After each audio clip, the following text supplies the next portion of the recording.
Hello and welcome to Fueling Around with me, Jason Plato, and the butler to my bread. The butler. The butler to my bread. The butler in my estate. Brings your bread. I'm your bread butler. Yeah, that's lovely, that. Hello and welcome to Fueling Around with me, Jason Plato, and my butler. No, butter! Butter to my bread!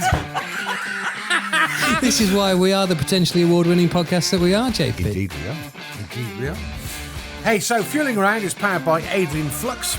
As the UK's largest specialist insurance broker, Adrian Flux will tailor a quote to your exact needs to help you save money on your car, your bike, or even your home insurance. So today we've got a special guest, and she's a lady. A lady? A lady, and a very rapid lady at that. I should know, because the minx has left me to dust a few times over the years. It is the one and only, my old mate, VBH, Vicky Butler-Henderson. Hello. Hi, gorgeous. How are you? Hello, darlings. Lovely to see you. Are you well? I'm super well, as fit as a butcher's dog, as they say. Yeah. You look to be coping very well with lockdown, Vicky Butler-Henderson. Do you know what I am? I'm coping very well, despite having homeschooling a 6-year-old and a 10-year-old, which has been challenging. Daily challenges, but yeah, doing really well actually. How many banana breads have you done? Oh, quite a few. Yeah. I even made a rye bread as well once. Have you done sourdough yet? I don't even really know what that is, but I've heard that it's a thing. I thought it was a bit too highbrow for me. We've got neighbours that make it, and it looks really impressive. I've got no idea how they do it, but it looks like the most neighbourly thing. They left one on our doorstep the other day. Oh. And it feels very much like a community thing that we should be doing in these times of adversity that we're living through. Banana bread, mate.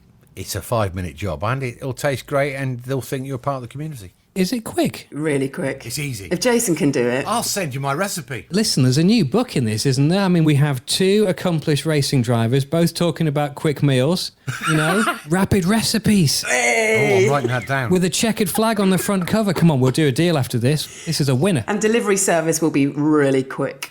Yes. No messing. Hey, Vix, when was the last time you drove a car in anger?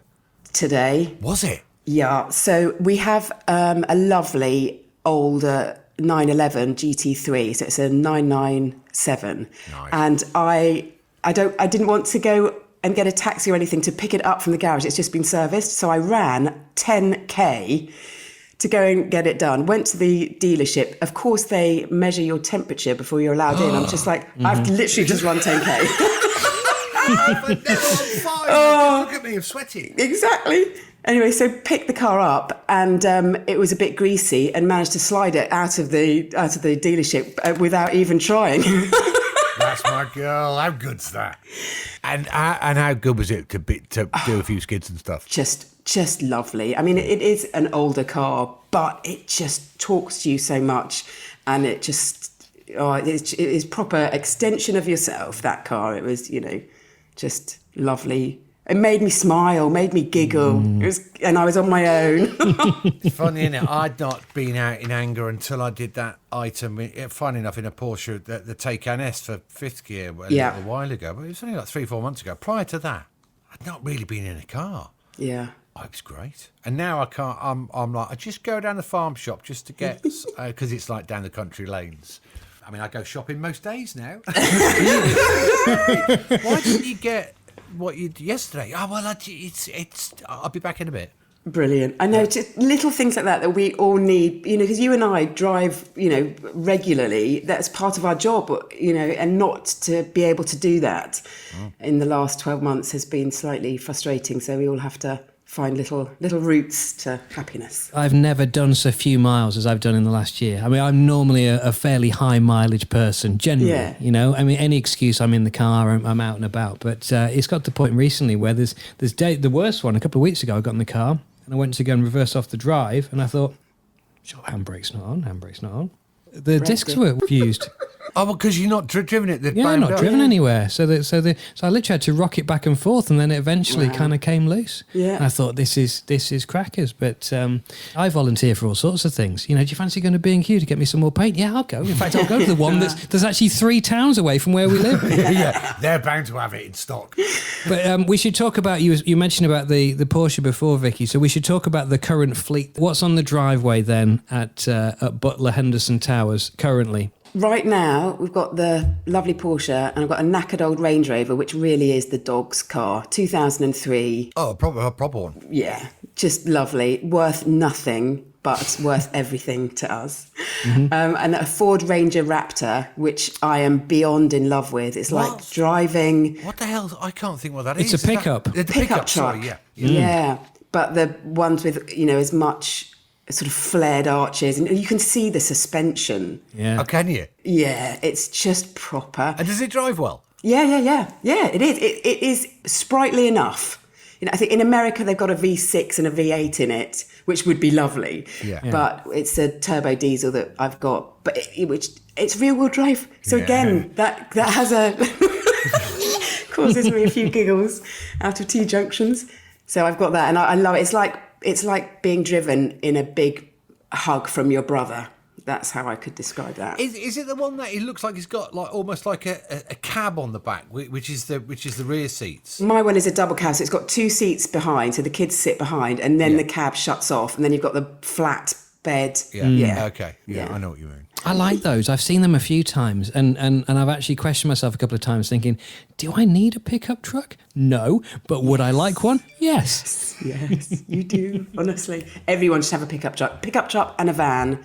They'd be my 2 absolute essentials. Also this year, because I'm so busy, I've decided to launch a YouTube channel as well. So I am reviewing cars. I'm getting cars in from manufacturers, and they very kindly send cars to me as a journalist to review them, which I've done for the last 20, 30 years. So that's where I am at the minute. So I am getting a few more cars in this year than I ever have done really in lockdown. We know your game, Vicky, right? It's so transparent what you've done. You're kind of thinking, how can I keep getting nice cars delivered on a weekly basis? What I need to do is set up my own YouTube channel, and therefore people will be throwing flash motors at me, and hence, bingo, prove my point. Well, she's bright as a button, see?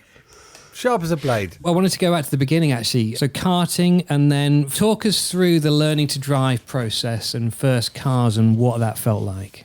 Well, I think probably the first thing I ever drove was a tractor, because my dad's a farmer, so I was always on his knee, and then as soon as I was tall enough to have a pedal and a steering wheel, I just did that and loved it. And, I'd put my hand up to go and do some drilling, or, do corn carting with some, the trailer and the tractor. Mm-hmm. I could never reverse it, though, into the barns to drop the corn off the back of the trailer.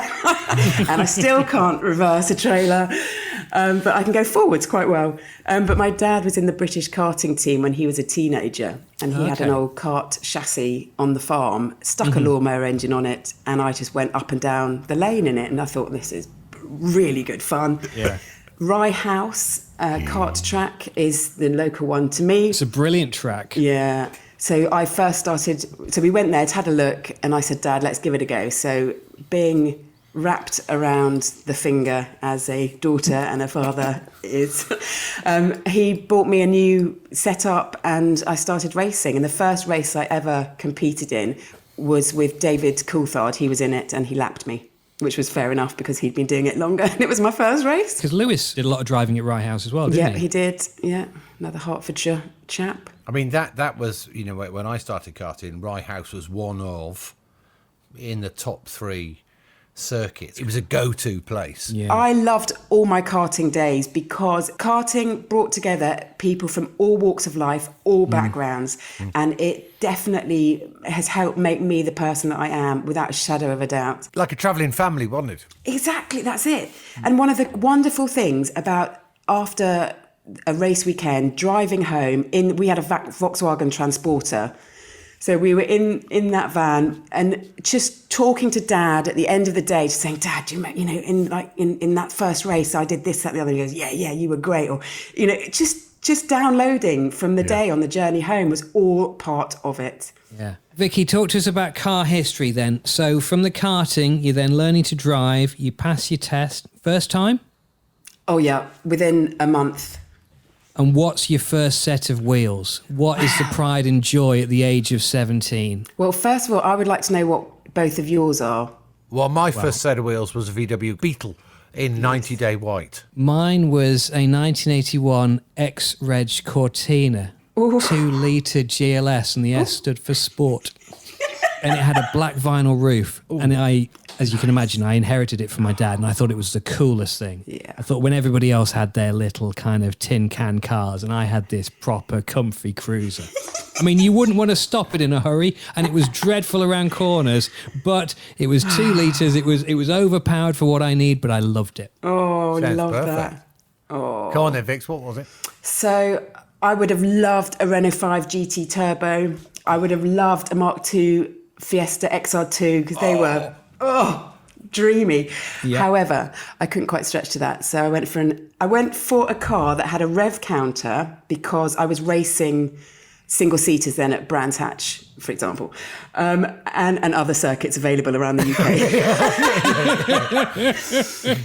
But in my racing car, it just had a rev counter, so I thought, I've got to have a road car that's got a rev counter. So I had a rev counter and red seatbelts. Can you guess what car it was? Red counter and red seatbelt. It wasn't an MG, was it? MG Metro. Yes. Yeah, MG Metro. Wowza. Oh, yeah. Very nice. Hi, boys. It was the red seatbelts which gave it away as an MG. Yeah. So you mentioned you were at Brands, and was that in Formula First? Yeah, Formula 5. So you had an XR2 engine in... It wasn't as good as Formula Ford. It was one down. It's kind of like the entry level to single-seater racing. But it was fiercely competitive. Yeah. You know, it was fantastic fun. So I just did a couple of winter series at Brands Hatch. And then just trying to find money and juggling. I was still doing my A-levels. I was also working at Silverstone as a racing instructor, which is where Plato and I first came across each other. Is that where you first met? Yeah, so we worked together. Yeah. There was like 2 or 3 types of instructors. There was the goody two-shoes. Can I just guess that wasn't you? No, definitely not. And then there was those which were kind of wanted to be a bit naughty but were actually still slightly safe. Was that us? Or the other one was just the down-and-out hooligans. who were we? Do you know what the best thing was? So we had back then, they were Peugeot 309 GTIs, which I think we started with. And once you have taken your customer out and you've tried to make them quicker and understand the racing line and stuff like that, which was really good fun to do. And I actually loved teaching women because they came into a car as a complete... they had no inhibitions or anything. They were just like, teach me. And they really got it quite quickly, which was lovely. But at the end of it, the instructors could give a couple of fast laps. Yeah. Otherwise known as the death ride. Where we would just race around as fast as we could and as close as we could and just have a giggle. It was great, wasn't it? I know, it was so much fun. Yeah. I've got a question for both of you on that front, because I have been lucky enough to be a passenger in a few hot laps over the years from people like yourselves.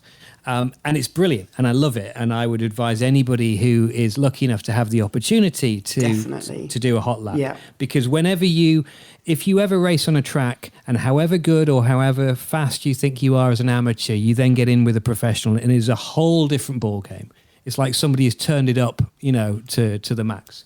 But my question to you is, when we feel scared and you look really comfortable, is there ever a chance when you kind of think, you know what, I'm a bit on the edge as well? Or have you always got it well in control? Vicky Butler-Henderson.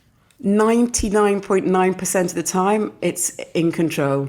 There's always that rogue element where we get back and we say goodbye to our customers and then we all huddle in a corner and go, woo, did you see that? Almost lost it there. Remember them chats? And it would happen maybe only once every couple of days.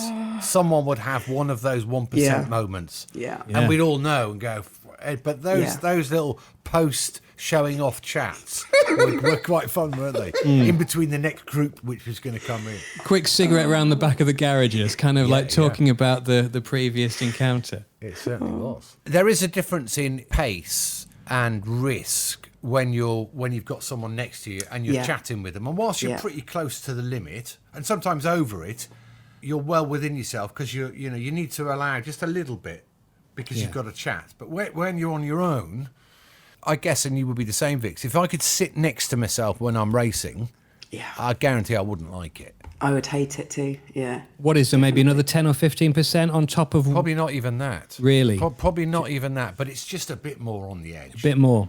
Yeah. So, Dave, I fixed about 4x4 off-roading at Millbrook, Range Rover. Okay, all right. Let's edit this in like it hasn't happened. Vicky, you mentioned Millbrook before. Have you ever done any 4x4 off-roading at said facility? Yes, Your Honour. Guilty as charged. And please, if you could give us some more detail, Ms. Butler-Henderson, in terms of your activity that day and what actually happened. I wish I could go back and relive it, because it was in a way horrific and in a way hilarious. So the new Range Rover had come out. It was a couple of years ago now, or I can't remember, maybe 4 years ago. Anyway, we were at Millbrook and we decided to see if it could wade through water. So Jason was in the car with me, Tiff was in the car with me, we're filming it for Fifth Gear, and I just thought, you know what, I'll just go in, at a reasonable speed. Sure. So I tried, and this water was deep enough to go, well, I mean, it almost went over the roof, to be honest with you, but it was so deep. We went in, this bow wave that I'd caused was horrific. It was almost like you could surf on it. It came up over the car, and I just had to keep my foot in, because I thought, well, I'm in now, so let's just keep going. And in the back, Plato and Tiff were in hysterics. It was delicious. Yeah, and every single light on the dashboard lit up like a Christmas tree. There was bongs and alarms going off. Do you remember? Yeah. And meanwhile, there's this tsunami. Of what, brown water? Like Hawaii 5-0. Yeah, brown water. Yeah. Oh, it was amazing. But the car behaved beautifully, shook it all off. And it was great, wasn't it? Yeah, all good. I mean, there are other times as well. I'm not very good going slowly off-road. I've decided if I go quickly off-road, I'm fine. If I can involve a jump or something like that, it's okay. Yeah. But going up a steep hill... And stopping up a steep hill. Stopping up a steep hill. And there are times when I have been tearful, and Jason is chuckling, Tiff is chuckling, and they just think it's great sport, which it is. As soon as I get out of the car, I totally get it. But in the moment... I get a bit scared. It's ridiculous, because I go, I can go fast in a straight line. Yeah, but there's always going to be certain things that do put you on edge, though. And if that is steep hills up or down or water or whatever, then you're always going to have those sort of fallibilities, aren't you? Jace, do you have any scary things? Other than sat with people, I'm a terrible passenger. I guess the only thing I've done that really I didn't like was I did that had to go that drag racing thing. Yeah. And I just hated it. I mean, I was petrified. I didn't like it. What, Santa Pod style? Yeah, in Dubai, funny enough. And they put me in one of those rail cars. I think I can describe it. I don't know. What, with the tiny wheels at the front and the big long chassis, the big V8 engine. And I forget what category it was, but I mean, it was stupid, this thing. And I just, it felt to me that I'm not driving it. All I'm doing is I've got 4 seconds to try and wait for the accident. Yeah. And try and correct it if it's trying to kill me. There's no driving, really. And then we watch the guys, the top fuelers in there. I mean, I've never in my life seen anything like it. So 8,000 horsepower these things have got. And they're quite happy to get in them. Yeah. What are you doing? But you didn't like that. You won't be queuing up to do that next. No, I mean, have you ever seen it live, proper drag racing, Dave? I've watched plenty of YouTube videos of it when I'm supposed to be researching guests and whatnot for kind of work projects. I get lost on stuff like that. But I've never actually been in and watched it live. I must do. You must, because also as well, you get the smell and you also end up inhaling tyres, little fragments of tyres. Yeah, and your eyes stream with the nitromethane they use. And well, actually, Vix, what do you like on water? Do you like going fast on water? Yeah, I've raced powerboats, actually. Did you? Yeah. And did you like it? Thoroughly enjoyed that. I'm a bit scared of water, going faster in boats on water. Probably because I've never been really quick, so I don't know where the limit is. Yeah, I think you'd enjoy it because you're fully in control. You need to read the waves, and you need to be at certain angles for each of the waves. But what's lovely about, I haven't done many races on water, so I'm no expert. But what is lovely about it is when you go around a set course on the water, even though you're going around the same course, like on a circuit, the course changes because the waves change. Oh, because of all the water. Yeah, so you're going on the same route, but your surface changes, which is good for your brain. Yeah. Have you been quick on water, Dave? No, I've been in speedboats and stuff, but not power boats or anything seriously quick. Jet ski? Jet ski I have done, yes, but not particularly quick either, to be honest with you. Not like power boating or anything, but I'd like to. We are getting close to time, and I've not asked the killer questions. I haven't asked some killer questions, so allow me if... I was going to ask you what your biggest motoring mistake was, but I guess maybe it might be Millbrook, is it? Unless you've got another one. No, that was no mistake. It put the car through the ultimate test and the car passed. Yeah. Biggest motoring mistake then? I think it was an accident that I had when I was racing, but it wasn't my fault. But it obviously has stuck in my brain. It was when I was racing Formula First in single-seaters, and Marcus Simmons was racing, and is he the editor of Autosport or something like that? Yeah. We were coming down the main straight at Brands Hatch, braking for Paddock Hill, and he mounted my rear. So to speak. And took us both out. And that finished the race for us. But as I was getting out of the car, obviously, the marshal was running over to make sure everyone was all right, but he grabbed my chest area and yanked me out of the car. Oh, did he? Not having a clue that I was a girl. Oh, what, to have a go? No, just to help me get out the car. So he sort of was manhandling me to get out because we ended up in such an odd way. And I think that it was frustrating, and because it wasn't my fault, that and the manhandling situation, I think, has just played a part in my memory. But other than that, no. But he did Marcus did come over and apologise afterwards, which was very sweet of him. Fantasy 2-car garage. No price limit, but only 2 cars. What are they? In a way, I've got it, because when I was growing up, I wanted a Range Rover and a Porsche, and I've got that. But my ultimate fancy, my favourite ever car is a Lamborghini Diablo GT. They made 80 of them. I was working for Top Gear. We went to film it. This car appeared, and I just thought, if you were a bloke, I would marry you. It had no traction control. It was just proper. And I spent a day, we managed to get some sort of airfield, so I was doing donuts in it, all sorts of stuff, and it was magical. And I did that in 1999 or 2000 or something like that, and no car has knocked it off my top spot. See, I was just about to say that, with all the stuff you've driven, which are thousands of cars, yeah, and all, most of all the really sexy stuff as well. It's amazing that still to this day is the number one. Yeah, exactly. What's your number one? Oh, well, the number one sexy dream car for me would be the 3-seat McLaren. Oh yeah. But is that because when it first came out, I was a young lad and it just stuck, like yours, the Diablo stuck with you? I don't know, but they're still pretty cool, those. I've never driven one. If only you had a YouTube channel where you could actually request one for a road review. Brilliant. I mean, that would work well, would it not? I love it. I know. I need a vehicle which is rapid, but also can take me and only 2 friends side by side. Could you perhaps suggest something which would facilitate this? Well, that's it for this week's Fueling Around, powered by Adrian Flux. As the UK's largest specialist insurance broker, Adrian Flux will tailor a quote to your exact needs and help you save money on your car, your bike, or even your home insurance. Thanks, Dave, as always. And a huge thanks to our special guest this week, the wonderful and the very lovely and the very rapido VBH. Thanks, babes. Kisses all round. Thank you. Thank you very much. Don't forget, you can get in touch with us on Twitter at Jason Plato or at David Vitty. And if you like what you've heard, feel free to give us a 5-star rating, press the subscribe button, and share the podcast on all your socials. Thanks for your listen, and we'll see you next time. Ta-ra.